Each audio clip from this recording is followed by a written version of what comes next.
श्री स्वामी समर्थ. जय जय स्वामी समर्थ. नमस्कार मैत्रिणींनो. तर येणाऱ्या मकर संक्रांतीच्या तुम्हा सर्वांना खूप खूप शुभेच्छा. येणारी मकर संक्रांती तुम्हा सर्वांना आनंदाची सुखाची जावो हीच ईश्वरचरणी प्रार्थना करून आजच्या या नवीन व्हिडिओला सुरुवात करते. तर उद्या आहे बुधवार 14 जानेवारी आणि उद्या मकर संक्रांत आहे. त्यासोबतच या दिवशी षटतिला एकादशीसुद्धा आलेली आहे. दुहेरी पुण्ययोग या दिवशी जुळून आलेला आहे. त्यामुळे या बुधवारचं महत्त्व आणखीनच वाढलेलं आहे. तर बघा, एकादशी ही भगवान श्रीहरी विष्णूंना समर्पित असते. या दिवशी आपण त्यांची सेवा उपासना करत असतो. आणि मकर संक्रांत हा जो सण आहे तर तो आपल्या हिंदू धर्मामध्ये अतिशय महत्त्वाचा मानला जातो. या दिवशी आपल्याला बघा कोणती सेवा करणं जमलं नाही तरीही चालेल किंवा आपण कोणतीच सेवा केली नाही तरी पण आपल्याला सकाळी फक्त या ठिकाणी असा एक दिवा प्रज्वलित करायचा आहे. हा दिवा जर आपण आपल्या घरामध्ये प्रज्वलित केला तर आपल्या घरातील सर्व नकारात्मकता, वाईट शक्ती, बाधा, संकट, अडचणी नष्ट होतील. आपल्या घरातील सर्व बाधा, दरिद्रता संपून जाईल. असा हा अतिशय प्रभावी उपाय किंवा अतिशय महत्त्वाची सेवा आपण आज या व्हिडिओमध्ये पाहणार आहोत.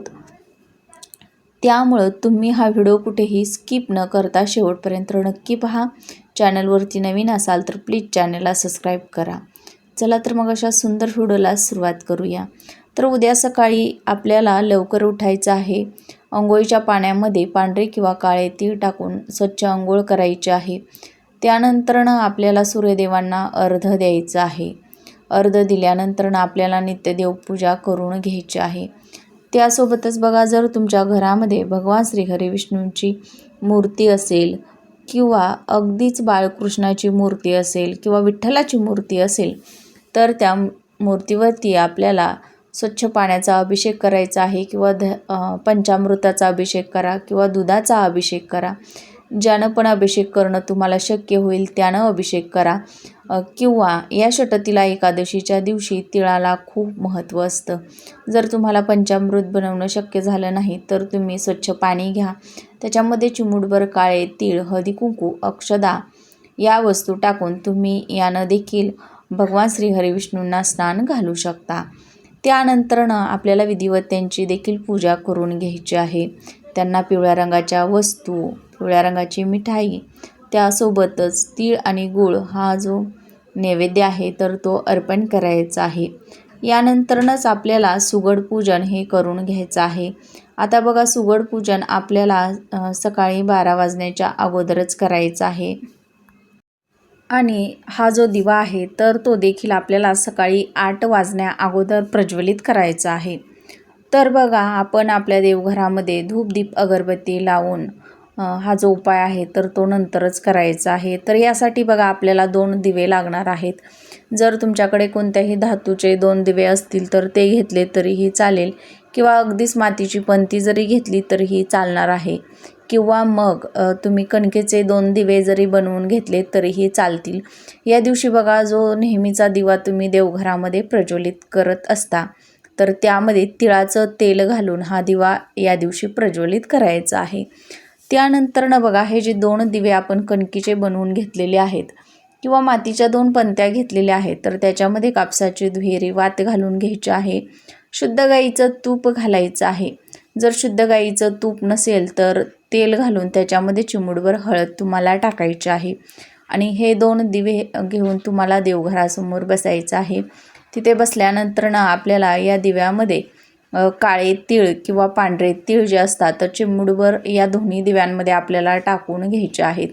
दोन्ही दिव्यांमध्ये टाकल्यानंतरनं बघा, त्याच्यातील एक दिवा आपल्याला सूर्यदेवांच्या नावानं प्रज्वलित करायचा आहे. तुमच्या गॅलरीमध्ये करा किंवा टेरेसवरती केला तरीही चालणार आहे.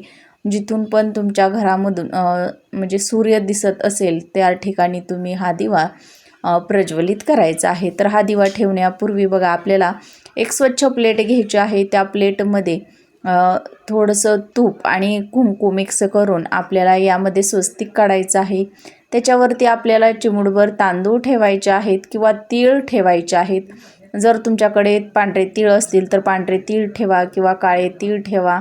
त्यानंतर त्याच्यावरती हा दिवा ठेवून तुम्हाला हा दिवा टेरेसवरती तुमच्या प्रज्वलित करायचा आहे.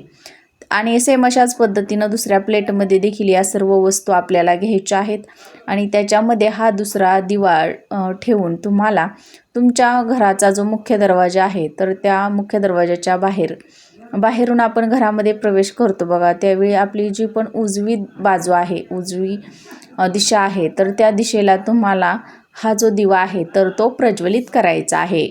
षटतिला एकादशी आणि मकर संक्रांत हे दोन्ही योग एकाच दिवशी जुळून आले आहेत आणि या दोन्ही दिवसांमध्ये बघा तिळाला खूप विशेष असं महत्त्व दिलं जातं. म्हणून या दोन्ही दिव्यांमध्ये आपल्याला तीळ टाकून असा हा दिवा आपल्या घराच्या म्हणजे मुख्य दरवाजाच्या बाहेर उजव्या बाजूला प्रज्वलित करायचा आहे.